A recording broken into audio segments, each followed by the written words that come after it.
Hello, and welcome to our webinar on GeoEnabled EAM for utilities. I'd like to introduce our presenters for today's webinar. Our first presenter is going to be Mike Underwood. Mike Underwood is the Services Team Leader for SAP Spatial Solutions in regulated industries within the U.S. Within this group, SAP formed a strategic alliance in 2016 with Vesta Partners and Critigen, with the common goal of coupling SAP's spatial technologies and enterprise with Vesta's deep EAM and Critigen's deep geospatial enterprise to address the U.S. utilities and public sector market segments. Our second presenter will be Martin Stenzik. Martin is the president of Vesta North America, and in his role and in the partnership with SAP, he has furthered the topic of geospatial enablement of SAP within the past 6 years.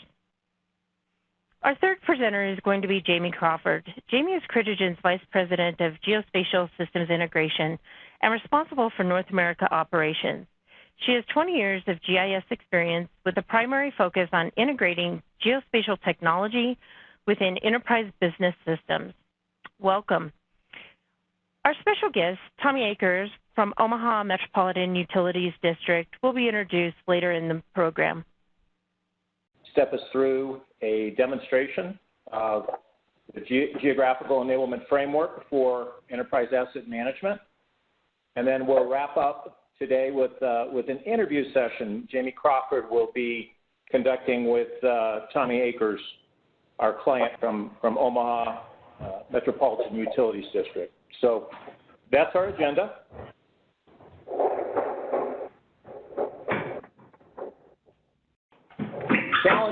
The challenges that the solution is designed to address. I'm guessing that most of the folks on the call are familiar with the issues. The fundamental challenge is most of our customers, if not all of our customers, that are managing assets are trying to do so across two separate IT stacks or two separate systems: the SAP Business Suite and a GIS system. And so having two separate sets of data, two separate applications, two separate analytics stacks is suboptimal in a number of ways and creates a number of issues and challenges that are pretty consistent across power utilities, water utilities, and government agencies as well. Folks that are trying to manage assets, infrastructure, and maintain those assets and that infrastructure across a life cycle from planning, acquisition, and throughout the maintenance history of the particular asset. And so the solution that SAP has brought into the market as of mid-2016 solves this problem in a very elegant and straightforward manner by geo-enabling the SAP asset data with location and geometric attributes from your GIS system, which we do during configuration setup and throughout the implementation effort that can be performed by SAP and our partners Critigen and Vesta. The result is a rich geo-enabled data set inside the SAP environment residing on the HANA data server, the real-time HANA data server. And then those SAP, geo-enabled SAP data objects can then be served out through map user interfaces that are also part of the solution, that are available for desktop users, for planners and managers in the back office, for mobile workers in the field as well. Making everyone's job easier and creating just a much more rapid business process and time to insight for everybody associated with the life cycle of managing your asset and infrastructures. And as you can see on this slide, the capability is available for both the desktop and for mobile use. A quick overview of the solution, sort of a high-level architectural diagram. You notice in the blue, it spells out the SAP Business Suite SAP Suite for HANA. The solution is available for either the Business Suite and Suite for HANA. You can see that HANA is, in fact, the native data server for the solution.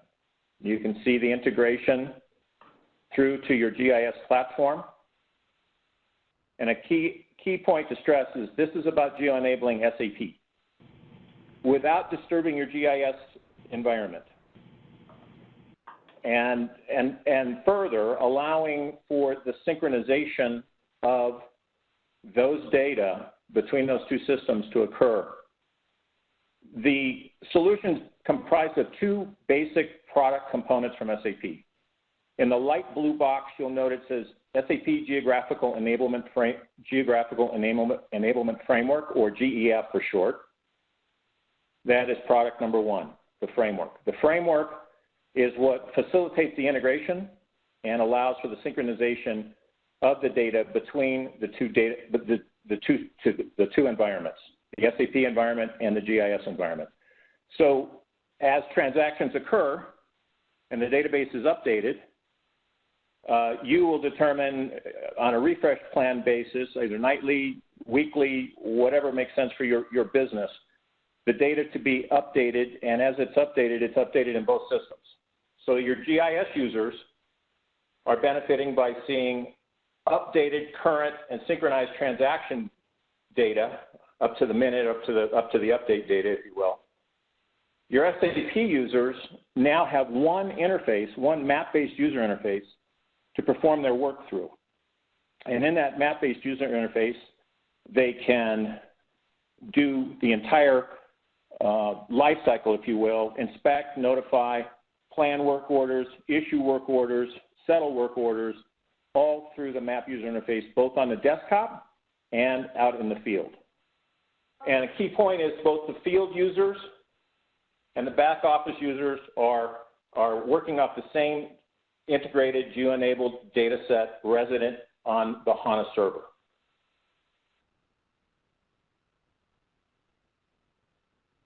A significant benefit that may not be immediately apparent from this solution approach is the elimination of data silos.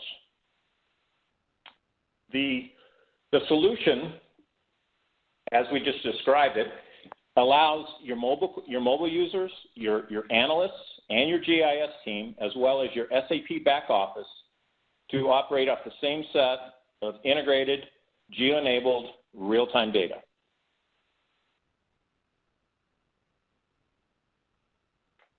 So with that, I'd like to turn it over to my esteemed colleague, Martin Stenzig, who will step us through a EAM demo, geo-enabled.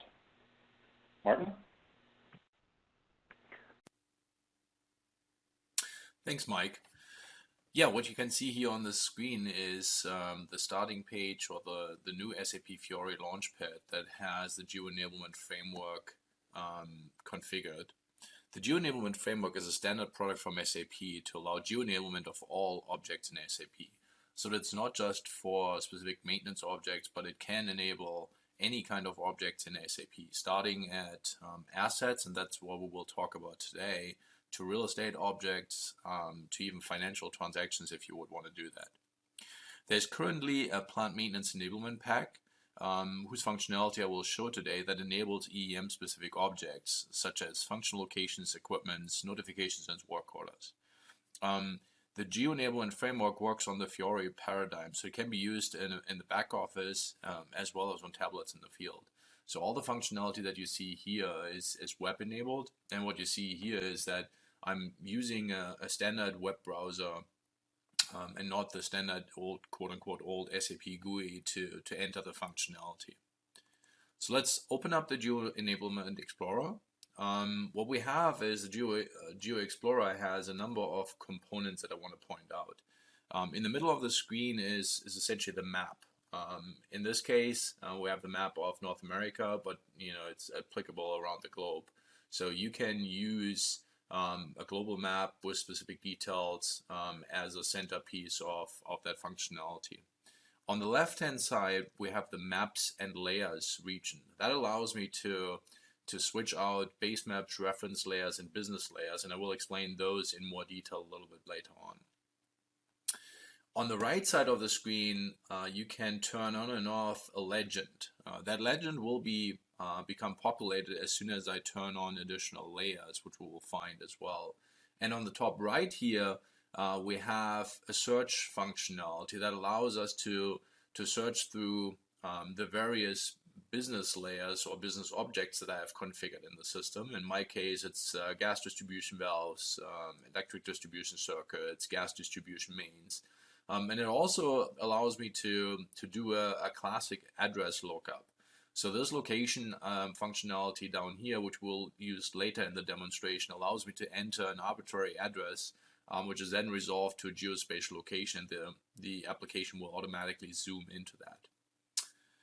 So let's start out with my base maps. As we see here on the left-hand side, base maps are essentially the background of your map functionality. Think of them like the background picture. Now, what we have here is we have configured 3 publicly available base maps. They're all from a vendor called ESRI. The first base map that I have available here is my satellite picture. Sometimes satellite pictures can be really helpful to identify, tree growth, open spaces, location of buildings, etc., etc. The second one that we have is an online street-based map. So that shows more the streets on the map and focusing essentially on the transportation factors. And then the third one is a topographic map that we can use. So again, it doesn't really matter what base map you have in the background. You can just configure one or multiple. But sometimes, especially the satellite picture in the background, or the capability to switching to the satellite picture in the background can be very helpful, especially for technicians in the field. That's what we've found. Let's talk reference layers. Let me switch over to the reference layers here. Reference layers are data sets that can come from an external system or even from an external vendor in the cloud, or can be exposed by your internal GIS group. And can be made available within your SAP environment. What I've done here is I've added some publicly available layers that we can enable. So on my environmental side, what I can do is I can turn on the weather that is currently residing over North America, and what will happen is it will show weather patterns like the current radar images of where we have rain falling over North America.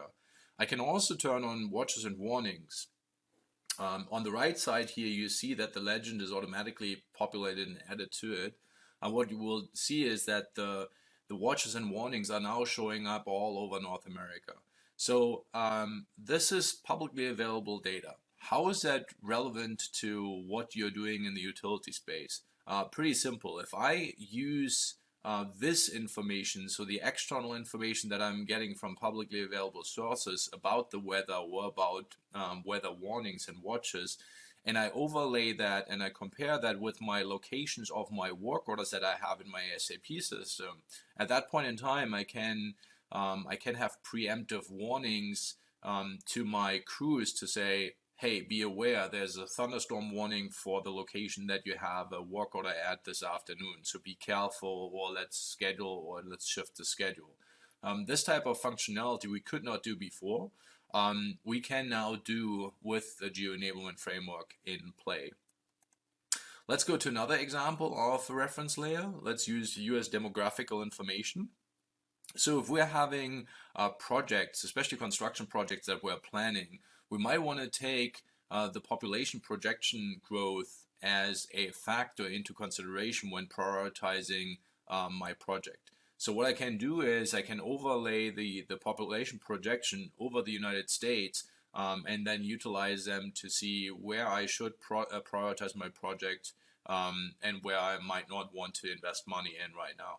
So those are 2 examples that I just wanted to show you for reference layers. Another reference layer concept that we have seen from a lot of utilities is that you might already have a reference layer in your GIS system that shows areas where You have heightened security requirements where you need to travel to with 2 people, or there are dogs in the neighborhood that you need to take care of. So those kinds of reference layers, or those kinds of informations, might be available already on reference layers in your GIS system within your company that you want to overlay onto this background map.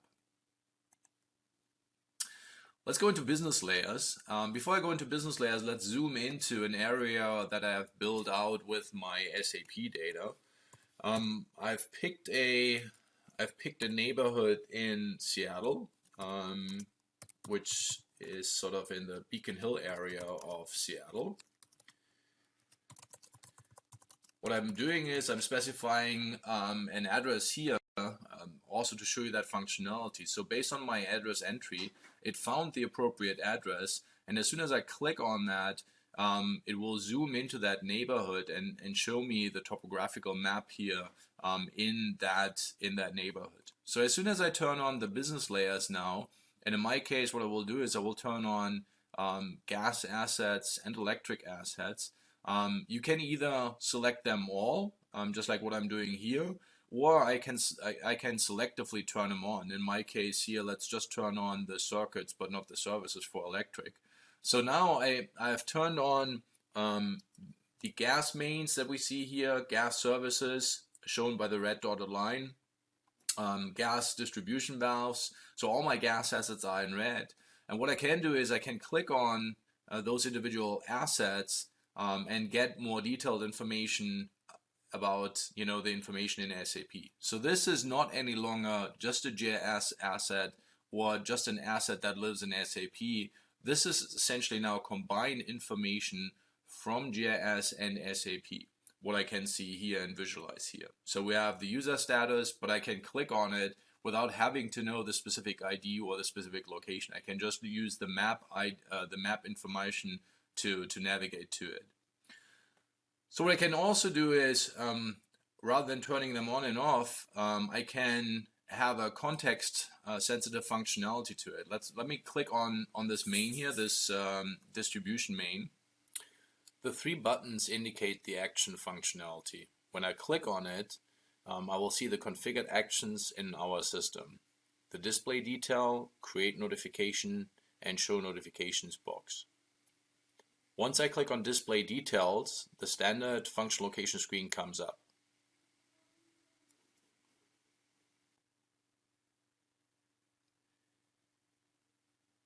This screen here is the standard SAP screen that shows me the function location details, just like you are used to from your function location screen. Now when I switch back to the map and do the action one more time, I can also create a notification for this particular object. Now what I've seen here is a standard notification entry screen, and I can enter the notification description text here. I have my reference function location that came automatically over. So we're seeing standard SAP functionality integrated with the map.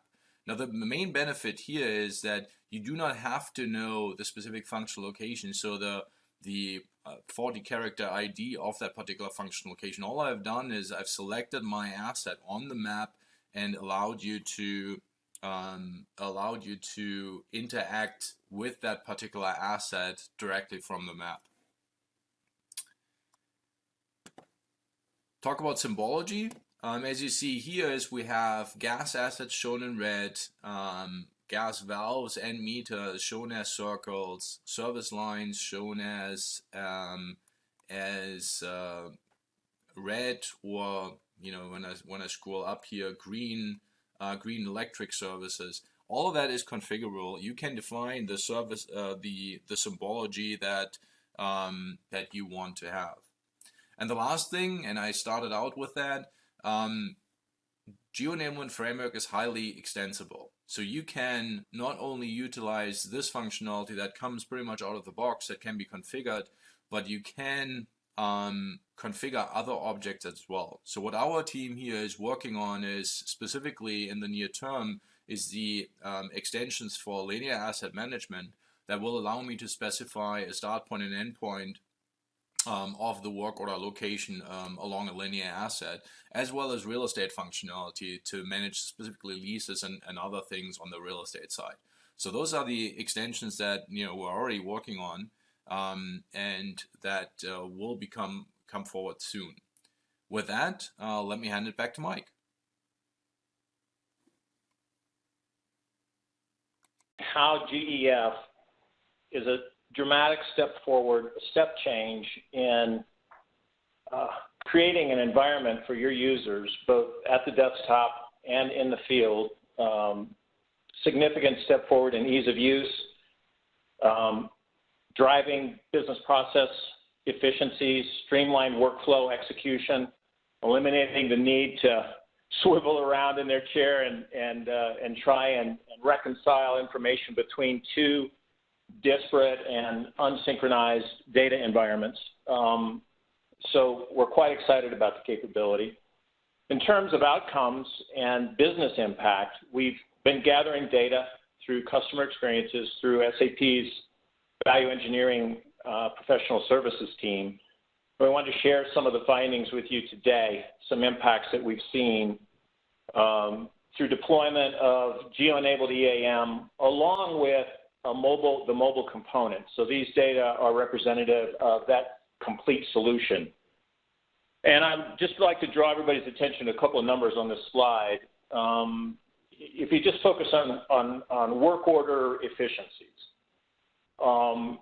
if this system, and this system absolutely should, allow for a significant improvement in those efficiencies, and you just pick a number, a reasonably conservative number, say 10 to 20% efficiencies, you're probably going to see savings on an annualized basis in this range. We just sort of took a cross-section, if you will, of our typical customer and what they spend on work order management through the SAP and GIS environment. And we think these savings are representative of, on an annualized basis, this $3 to $4 million number. Of course, every account, every utility, every agency is going to vary, but we think this is a reasonably conservative and representative number. And that's just one dimension of savings. And, without absolutely committing to it, I can tell you that the costs associated with the solution could probably be covered in large part by that one variant improvement alone. And so strong ROI over a multi-year time frame is what our customers are seeing as well. So SAP and our team is ready to engage with you. As Martin said, we'd love to, as a next step, make arrangements to come on site, follow-up phone calls, whatever's most efficient, to open up conversation with you, to start exploring how we can help you deploy this solution set in your environment. And with that, I'm going to turn it over to my other esteemed colleague, Jamie Crawford, and our special guest today, Mr. Tommy Akers. Great. Thank you. Thank you very much, Mike. I'm assuming Tommy is unmuted and can talk. So, Tommy, if you can maybe start off by giving everybody just a little short introduction of Omaha MUV and as well as yourself, and then we can go into some of the questions that we can just start a dialogue and hopefully share some of your experiences with the rest of the people on the phone. Sure, absolutely. Thanks for having me. We've had a pretty good experience with GeoE so far, so yeah, I'm happy to be able to share our story. So Metropolitan Utilities District, we provide gas and water for the Omaha metro area. The total number of customers varies depending on which utility. For gas, we're about 223,000, and on the water side, just over 207,000. Our SAP platforms at MED has gone through a lot of growth since about 2007. We started with the FICO module, and in 2009 there was HCM. 2013 was CRM, and in 2014 was SuccessFactors, and we started what was generalized as a mobility project. The biggest step forward with that happened last year once we transitioned all of our service orders to being deployed and managed to Work Manager on the iPad. And with my role with that, I'm an analyst under the Enterprise Asset Management team. My background, though, is from a drafting/engineering side. So I came at this from a mapping and GIS perspective. ESRI is our GIS provider here, and so it led right into and was a huge benefit for us to already have that experience in-house when we started the GeoE project. Great. Thanks, Tommy. I think it's pretty exciting for me coming from a GIS background that a GIS person was heavily engaged and you got to work closely and collaborate with the SAP side of the organization. So, maybe we'll just roll into a few of our questions. I guess when you guys started the project to do geo-enablement, what were some of the major business and operational challenges that led you down the path to do the integration? I mean, as you and I have had conversations before, a lot of organizations don't integrate the two systems. So what kind of made you guys decide that was the way that you wanted to go? Well, like Mike pointed out on his first slide, is the two stacks being developed separately we can lead to problems, particularly mismatched records. The mapping side has one set of equipment records, and whatever your maintenance system or equipment log system is has a whole different set of equipment records. And so we recognized that problem from systems before ESRI and SAP. What really started driving trying to match ESRI and GIS, ESRI and SAP, was our previous record system was just an Oracle database, and we were eliminating it, phasing it out, rolling those equipment records into SAP, and to really manage all of the plant maintenance work orders from there. So we had taken steps before that project happened on the GIS side to really trying to match up the records anyway, to kind of get a head start on SAP and GIS integration at some point. How we more or less stumbled into GeoE is that it became a product that was catching ground and it was becoming popular. So back to the question though, of what were the big hurdles we were trying to get by, was number one was the synchronization of records.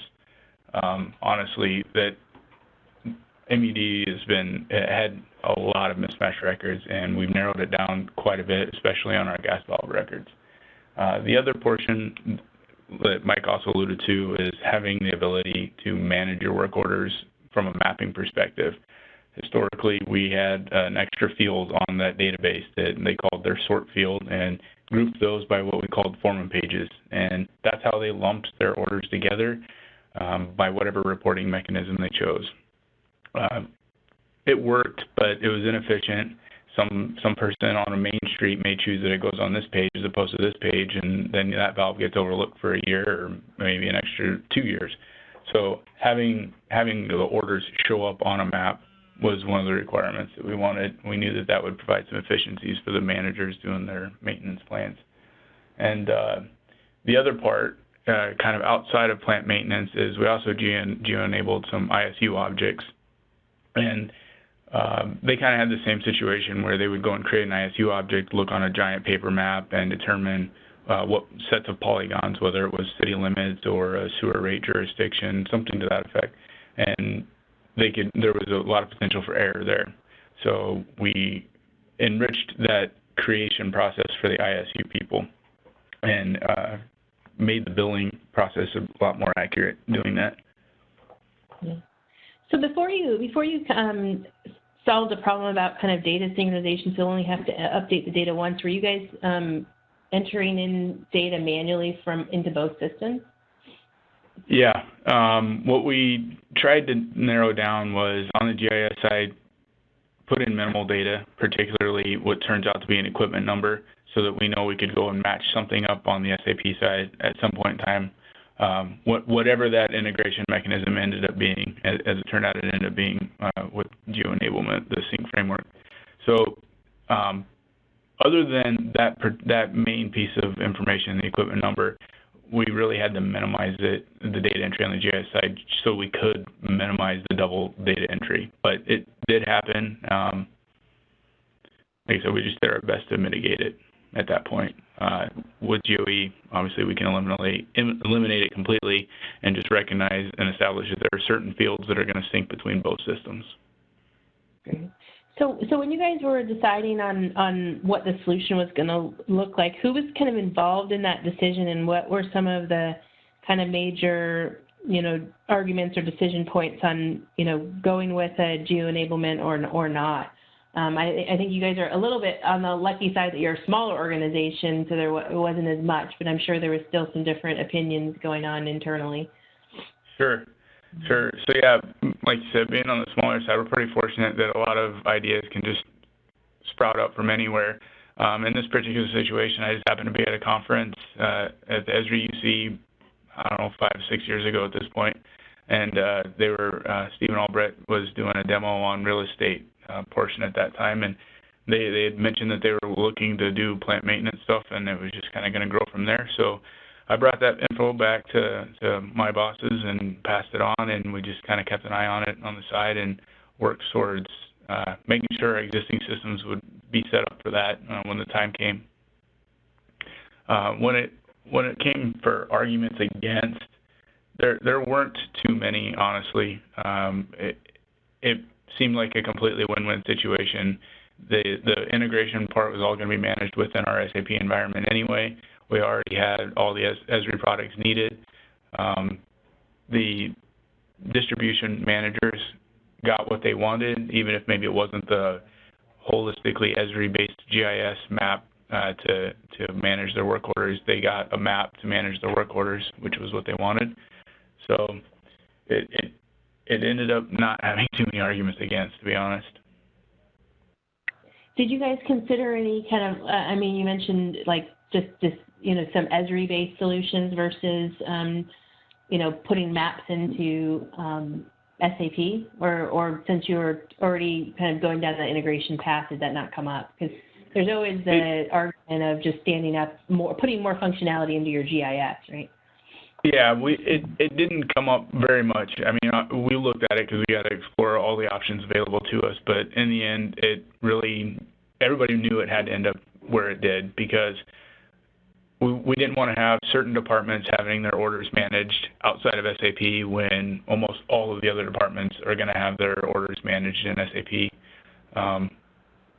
If not at that current time, it was going to be happening at some point in time in the future. So trying to keep everything within that whole SAP field and just kind of augment it with all of our existing GIS data was the real reason for going the direction we did. Great. Well, I guess another question that we had laid out was what process did you go through to validate the SAP solution met your needs? Well, the requirements we ended up validating it with was that we knew it had to work within our existing investments of SAP and ESRI. So again, I feel like I'm repeating myself a lot, but that's what it ended up being there. We said it had to be simple, and that's kind of a relative term. It's a lot of work to make things simple. So It took a lot of configuration, a lot of time, a lot of testing to get it to where it is now. And, many would say it's not 100% perfect either at this point either. In fact, we have plenty of equipment records that we don't have going through the GeoE process that we still need to start implementing. But, what we have now is what we tried to do within that first project. So simple, basically in the end, meaning low maintenance. Once it's up and running, just kind of let it be. And then the number one part was, how is this going to help us reduce errors? Like I said, with the billing portion, choosing the right sewer jurisdiction and whether it's inside or outside of city limits for tax reasons, that was a huge problem, and it needed to get fixed, and this has helped a lot. Syncing the very valuable information of ties between SAP and GIS, that was pretty important, and now we don't need double entry on that portion. The biggest hurdle, I didn't hear anybody mention it during the other demos, but the enterprise GIS system, being ESRI, uses geometric network functionality. So during all of our conversations of how we were going to implement GeoE and the workflows that it was going to take was how does this impact the enterprise GIS we have now? And because of the geometric network, all of your geometry edits and that sort of information that participate in the geometry network have to happen in ESRI with ArcMap editing. So that took a little bit of getting some people. That rule right there basically established what direction our workflows were going to be. So when a gas valve or a hydrant valve is going to be put into our distribution system, that record process has to start in our GIS department.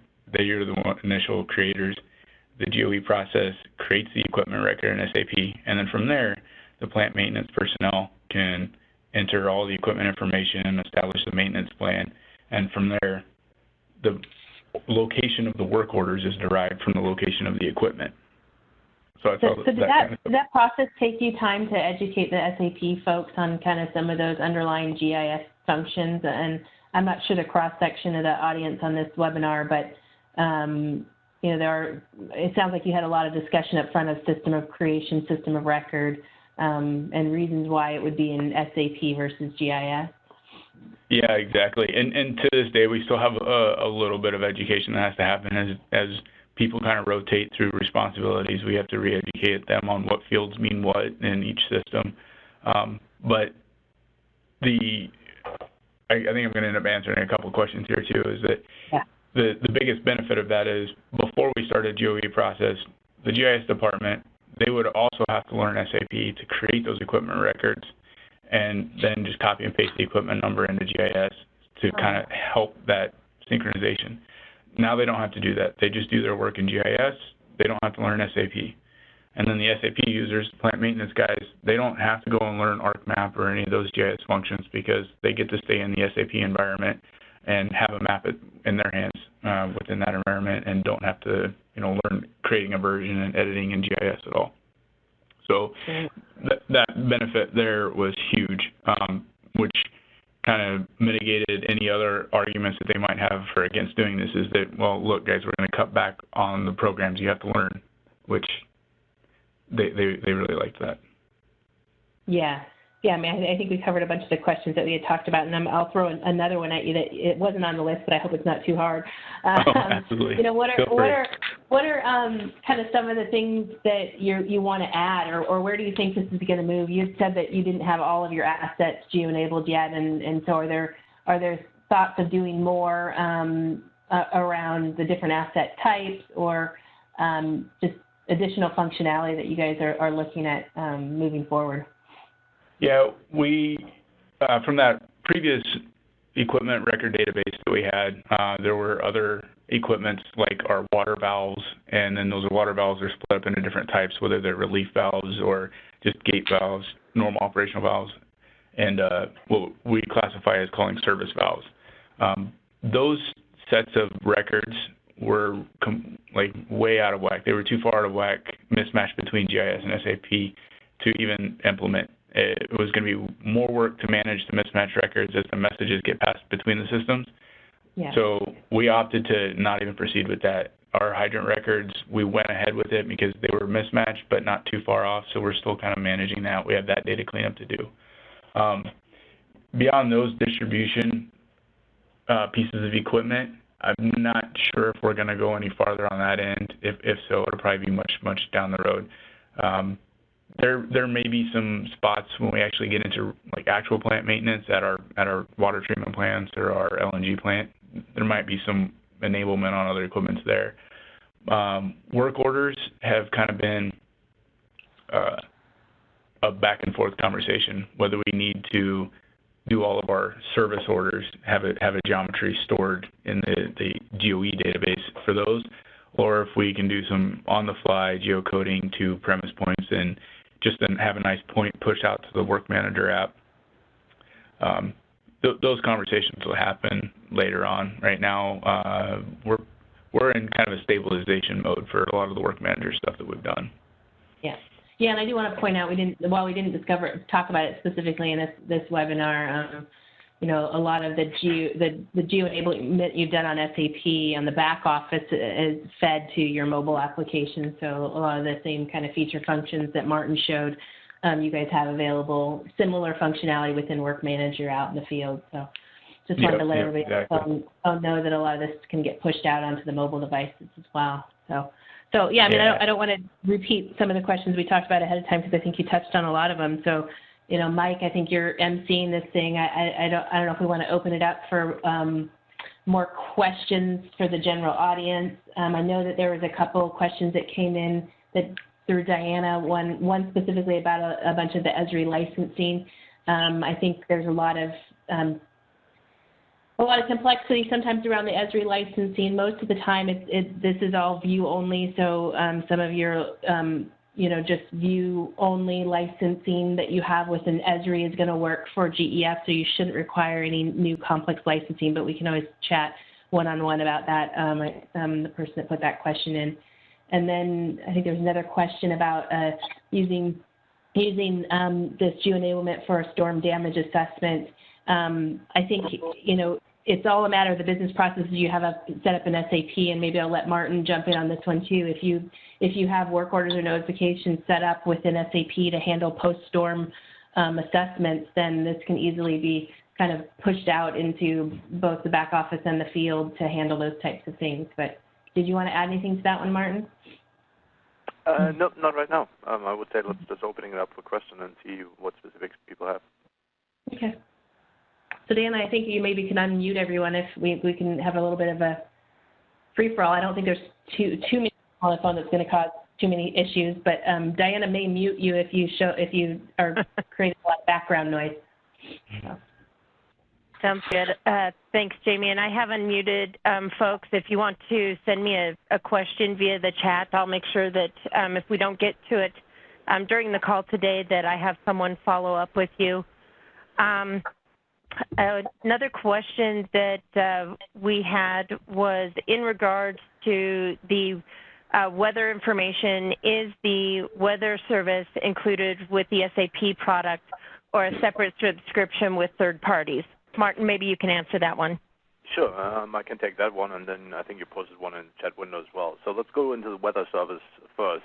The weather layer that we have seen in my demo is actually made available by the National Oceanic and Atmospheric Administration. So that's a federally funded service that you can just easily make available. So there's no subscription necessary. You just need to know the link and information, and you just configure it. But again, no subscription necessary, federally provided, I think for safety reasons. So if you are interested in, the detailed URL, just send us an email, and I'm happy to provide that to you. So that is all available. Same for the information that you saw on the growth. That is publicly available through ESRI. There is some more content that ESRI provides on a subscription basis, but the weather and the information that you saw does not require any particular subscription or service. So that was the weather piece. Then there was a question, Diana, that you posted in the chat window. Can the Geo app be used as a general basic GIS viewer? Does it have the tool like identify, hyperlink, see related records, attach facilities to a pole, that type of stuff? So yes, the answer is pretty simple to that. It is essentially just a web browser and a component in the web browser. So we have customers that are thinking about using it actively as sort of a standalone web component in even their publicly available website. So you could use, if you wanted to, use the GEF component and make it available on the website with a different security and authorization profile to then limit the access or the functionality to whatever you configure. So all of that is possible. And again, happy to talk more about that, but to answer the question, yes, GeoE can be used, or the GEF framework can be used to just make it available as a viewer to internal people or even external customers. Great. Diana, back to you. Sounds good. Thanks, Martin. I think this one, I'll throw this one back over the fence to you too, Martin. Can a user in the field add a new piece of equipment while out in the field? Yes. What you can do is you can enable functionality to essentially do a right click on the map and then enable a new asset or create new assets. That's the editor functionality that I didn't show you today. So it can be done, not quite out of the box, fully out of the box yet. You need to sort of integrate it with an asset master record creation screen, but it can certainly be done from in the field, and that's usually a good way to to improve your master data governance process to essentially put responsibility into the field and allow updates and creations of asset master records. Okay, thank you. Jamie, I'll hand this one over to you. Does GOE support red line markups to show field corrections back to the GIS? Not out of the box. That is something that could potentially be added. I mean, the viewer that you see is an ESRI-based JavaScript application, so you could add that redlining capability. We have worked on some projects within Work Manager where we've added redlining capabilities so that you can actually either redline or create GIS features within that application and then send back to your GIS department to QA/QC. So all of the bits and pieces from a GIS perspective are there to add that capability, but it's not out of the box. Thanks, Jamie. I think for now that is all of the questions that I'm seeing in chat. Does anyone on the phone have any questions that they'd like answered? I do have the Contact Us page up on the screen with Martin, Mike, and Jamie's email address as well as phone numbers. Please feel free to reach out to them directly, and they can, go into further detail of whatever questions you might have for them. Darius, I know that you have quite a few questions, so I will have Jamie reach out to you probably later today or tomorrow.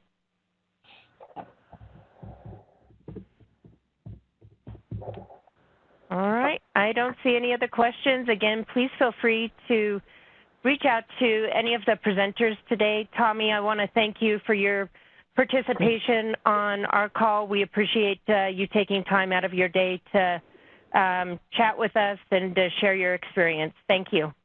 You're very welcome. All right, everyone. Have a great day. Thank you.